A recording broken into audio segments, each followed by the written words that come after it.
Hello, everyone. Today we are going to be learning together about Keap appointments. With Keap appointments, you can manage your schedule by viewing, rescheduling, or canceling appointments all really easily. You can also quickly send your booking links to contacts or customers via email or text, and you can share the link online or in automations as well. This is obviously only available to Pro and Max users.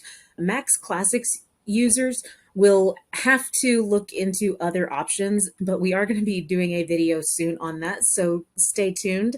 Speaking of, go ahead and take a second to subscribe and hit that bell icon. That way you'll be notified when we post all of our videos. It's completely free and it helps us a ton. Be sure to give this video a thumbs up if you enjoy it or learn something, and leave us a comment if you have any questions. So with that, let's go ahead and get started. All right, first things first, I'm going to show you the first thing I do whenever I'm learning anything new, and this is really for any software or program, anything like that.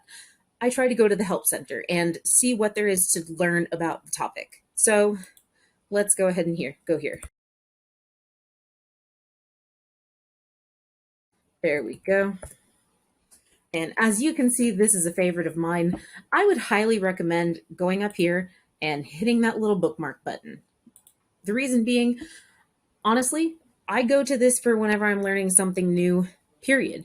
Because this way I can find everything that there is to know, and then I can immediately know where to look if I have a question along the way. The Keap Help Center has answered 95% of all of the questions that I've ever had.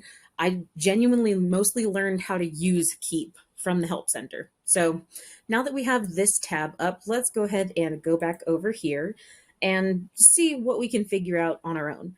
I like to try and do this step next just to see how hard a task is going to be, or how hard it might be to explain to other people if I have to do that.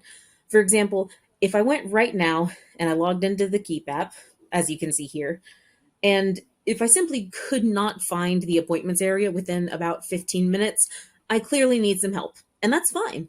Things that are intuitive to you aren't going to be to others, and vice versa. So if you need immediate help, there's a lot of resources like this Help Center tab. There's also other resources available to you, like the chat, even the communities on Facebook. And there's no such thing as a stupid question, only questions that you don't get answers to. So over here on the left-hand side, I don't immediately see an appointments tab specifically, but I do see something labeled My Day. I can imagine that's where I'd find my appointment, so I'm going to click there, and sure enough, there it is. And as you can see, it immediately pops up with the connections here and the connection options. I'm only immediately seeing Outlook and Google Calendar. Now, I happen to know that these are the only two available at the moment. But if you're using something else, go ahead and look at this here using a different calendar. If we click on that, it's going to open up this form here. Be sure to fill this out if you're using a different calendar, because the only way that the Keap improvements team knows what improvements to make is if you tell them. So tell them here. Anyway, I am actually using Google Calendar, so I am going to go ahead and get that connected. I'm going to hit that connect button. And once you select the Google account you are going to use and hit the allow button, you get redirected back to Keap. And I can immediately see that there's a ton already done for me. So you can see here, there's a 60-minute coaching call made, a 15-minute consultation call made, calendar connected notification, and I can see my calendar that pretty accurately here. Let's go ahead and take a look at what this looks like and maybe test it out.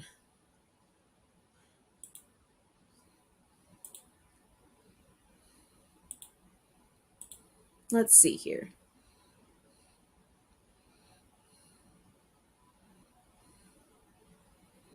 So this is what it looks like for me scheduling on my end. So this would be really nice if I were, say, on a call. It's pretty easy, just book now.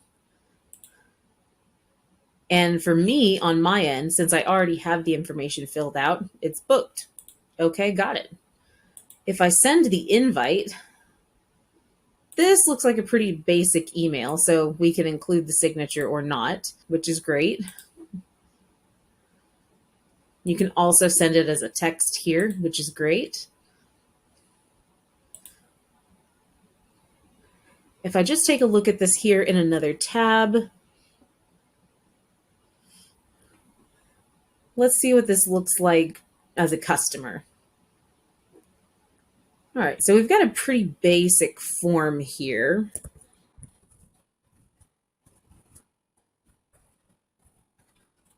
Let's just do that. There we go. So that's overall a really nice, page already set up. It's not perfect and it's certainly not branded with, it's branded with Keap details. But if you needed something set up immediately, this is really good. Let's take a look at what else we can do here. So we can change the name. That's good. And we can also choose to use the business name instead of your personal name.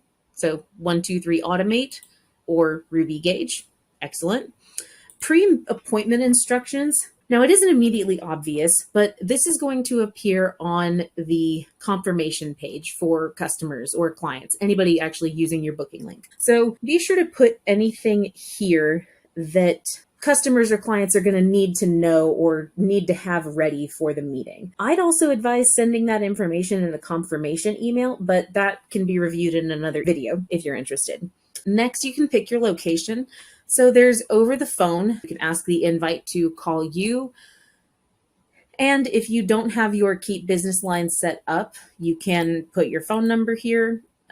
If you need more information about the Keap business line, go ahead and put that in the comments and we'll be happy to do a video about that. In person, obviously you can choose the location, etc., and online. So this one is where you can connect your Zoom meeting links or ask attendees to use their online meeting link. There's also other options here. So if you use WebEx, Skype, etc., just put your meeting link here. If you want to connect to Zoom, you go here to integrations. It automatically brings it up for you, which is excellent. And you can just go through the process here. I'll go ahead and walk through it in the video because it's really quick. There we go. All right, so now it's connected. Set up Zoom as your appointment location. Go back to appointments. Back to edit.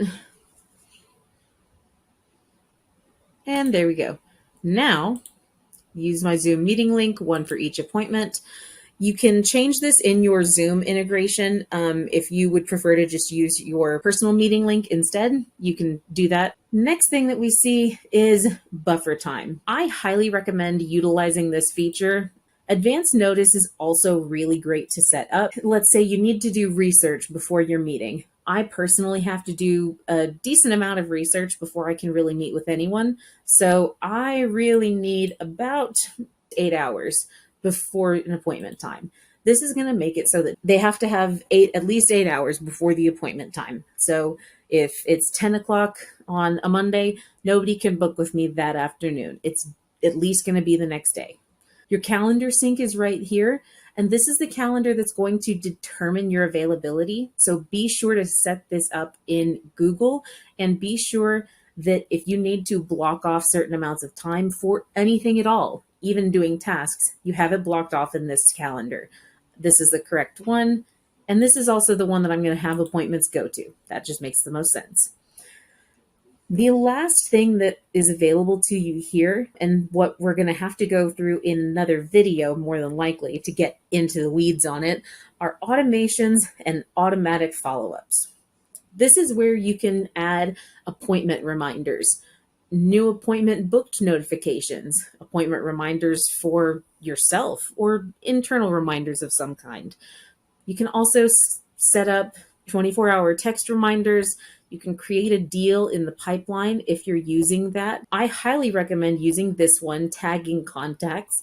There's so much that you can do and set up with appointments, and I really would love to be able to get into the weeds, do it justice. So we're going to do that in another video, but go ahead and hit save.